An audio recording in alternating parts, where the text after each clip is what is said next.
Is it on?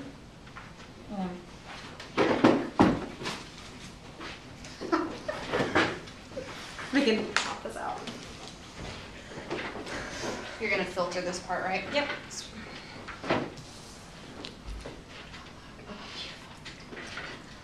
Okay. All right. I'm Carrie Bolton, I'm Andrea Bishop. And I'm Ashley Bingham. and we read Dear Mr. Henshaw by Beverly Cleary. And I think we're going to first discuss the questions that we wrote about the book.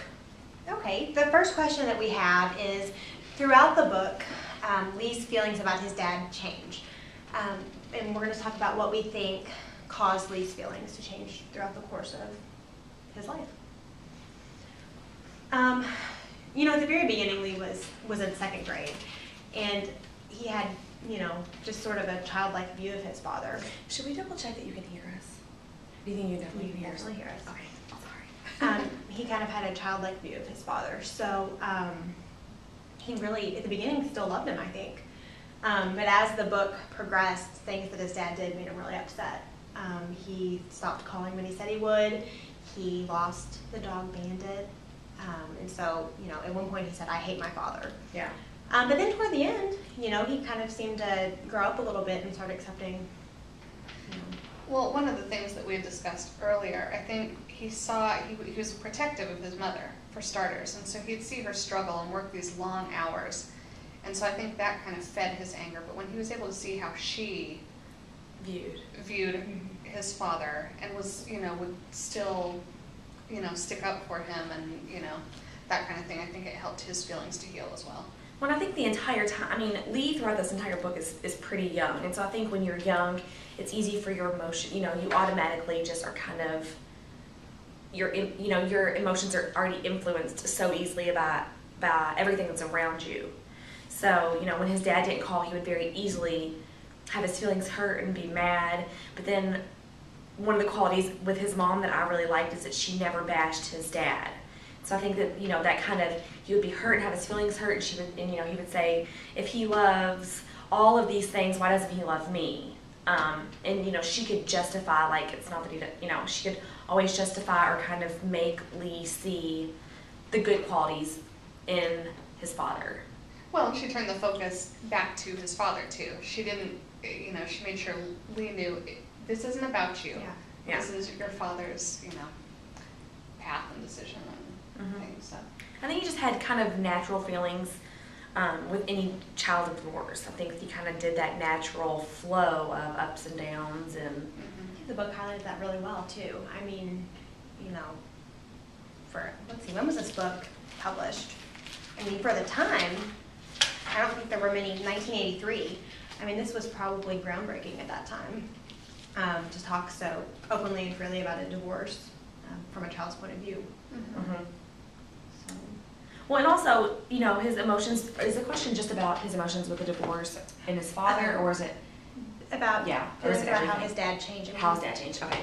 Whatever you'd like to talk about. Well, I was going to say, you know, his emotions throughout the book change, like with the, you know, with the lunchbox situation and being in a new school, and, you know, he has a lot of stuff going on. He has a lot of, like, kind of personal things that he has to deal with. So I think that also has to do with his mood swings.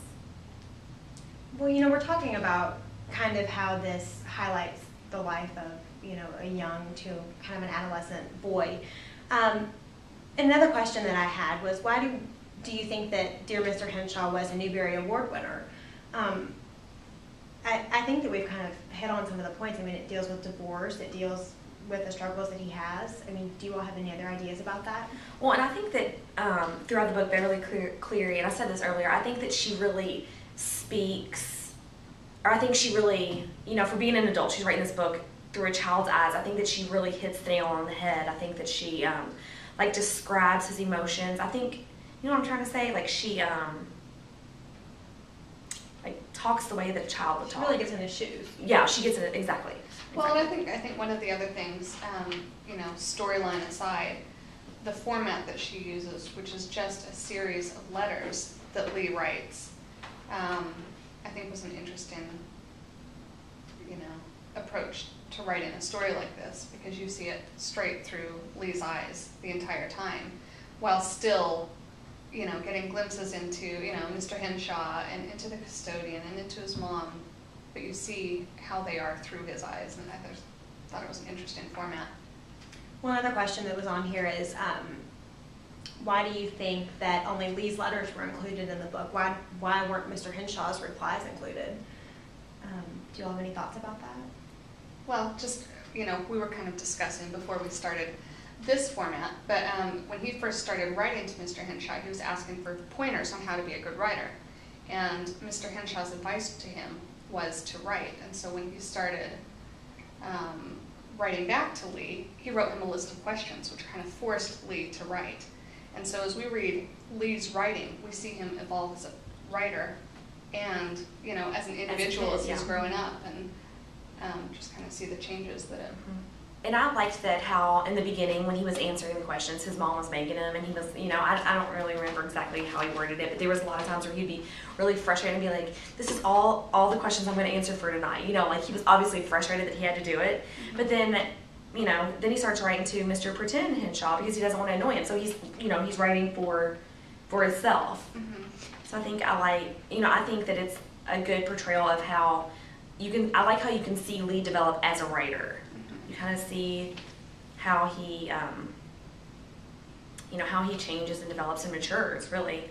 Well, like you're saying, it was for Lee's benefit that he was writing. It's therapeutic, number one. You know, I think probably when Mr. Henshaw, you know, this is assuming, inferring, whatever, when Mr. Henshaw was trying to get him to write, I think as he'd get the answers, he kind of knew the benefit of Lee writing, and so just as an outlet. Yeah. Something else I thought was interesting is that if you didn't know, if you didn't see that it said, you know, Mr. Pretend Henshaw or whatever, the letters to Mr. Henshaw and the letters in the diary really were very similar. I mean, you couldn't tell that he was writing in a diary. It sounded like he was writing to a friend, and I think that's really the goal when a child writes in a diary is to, you know, just be honest and open and tell your story like you're talking to a buddy. Well, it's just like with the writing contest that he entered, right? And he was able to meet with the author. I can't remember her name, but Andrea, maybe. That sounds right. But when he met with the author, and she said, "Oh, you're the one that wrote that story about being on your dad in your dad's truck," she said, she was. Let's see if I can find it really quick. I just remember her, Miss Badger. That's it. I remember her saying, "Well, it was because it was." She said. It was written about, you know, a boy who wrote honestly about something he knew and had strong feelings about, you know, and he said, but I couldn't make it into a story, and she said, who cares? You know, that was her thing, and I thought that was good, was taught him how to write honestly and genuinely. I mean, it goes into why do people write, you know, to start with. Some people write, you know, for others, but I think it's more important to really write for yourself. And well, right, you know, and as we go into our own classrooms, I hope that, you know, I mean, that's one of the things I came away with this was when asking my children in the class to write, not to give them so narrow a focus that they feel like they have to write about one particular thing, just to get them writing, period. You know? Anyway. Well, kind of to get your mind in that kind of, you know, you just kind of write where your mind takes you. You don't feel like you have to stay on a certain course and you have to, you know, start at this point and end at this point. You can kind of, you know, go where it takes you. Okay, and the last question on here, you know, we could tell throughout the whole book that Lee really loved his dog, Bandit, and he missed him. But at the very, very end, why do you think that he gave the dog back to his dad? And I thought it was really interesting that he said, after he did it, he said, I felt sad and a whole lot better at the same time.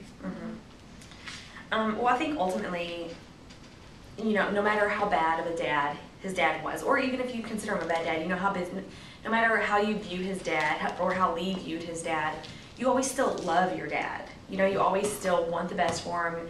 You don't want to worry about him staying awake and he needs a buddy on the road.